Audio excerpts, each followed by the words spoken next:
Sindhu Bhairavi serial இன்னைக்கான எபிசோடில் சிந்து வந்து சிவா கிட்ட வந்து சொல்கிறாங்க, டாக்டரே நான் அந்த வீட்டை விட்டு வெளியே போகிறேன் அப்படின்னு சொல்லிட்டு அகிலாண்டேஸ்வரி கிட்டையும் சொல்லிட்டு போகிறாங்க. வந்து அகிலாண்டேஸ்வரி கிட்ட ரொம்ப ஃபீல் பண்ணி அழுதுட்டு இருப்பாங்க. சிந்து இல்லாமல் எனக்கு ஒரு வாழ்க்கையே கிடையாது, அவள் ஏதோ லேசாக போய் சொல்ல தான் செஞ்சா, ஆனால் எவ்வளோ நல்லது செஞ்சிருக்கா பெரியமா, கொஞ்சமாச்சு யோசிச்சு பாருங்க பெரியமா அப்படின்னு சொல்லிட்டு.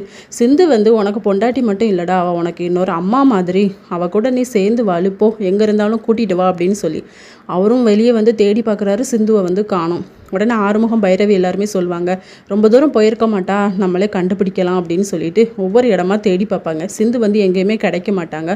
உடனே சிவா எல்லாருமே வீட்டுக்கு வந்து சிவா சொல்வார், சிந்து இல்லாமல் இனிமேல் அந்த வீட்டுக்குள்ளவே நுழைய மாட்டேன் அப்படின்னு சொல்லி. ஆனால் சிந்து வந்து அந்த வீட்டில் தான் ஒரு புதருக்கு பின்னாடி ஒளிஞ்சிருப்பாங்க. இங்கே வந்து டாக்டரை வந்து ஹக் பண்ணிடுவாங்க. அப்போ நீ இங்கே தான் இருந்தியா அப்படின்னு சொல்லிட்டு, அத்தை இனிமேல் நான் எந்த தப்புமே பண்ண மாட்டேன் அப்படின்னு சொல்லிட்டு சிந்து சிவா 2 பேரும் ஹக் பண்ணிட்டு இருக்காங்க. அதேமாதிரி ஆறுமுகம் பைரவியுமே ஹக் பண்ணிட்டு தான் நிற்பாங்க. அப்போ மகாவும் வந்துருவாங்க. அகிலாண்டேஸ்வரி சொல்வாங்க, நீ செஞ்ச தப்பெல்லாம் நான் மன்னிச்சிட்டேன், வா இனிமேல் நம்ம குடும்பமாக வாழலாம் அப்படின்னு சொல்லிட்டு. அதுக்கப்புறம் சிந்துவுமே வாங்கத்தான் உள்ளே போகலான்னு சொல்லி கூட்டிகிட்டு போவாங்க. சிவாவுமே அம்மா வாங்கம்மா இனிமேல் நம்ம நல்ல லைஃப் வாழலாம் அப்படின்னு சொல்லி உள்ளே கூட்டிகிட்டு போயிடுவாங்க.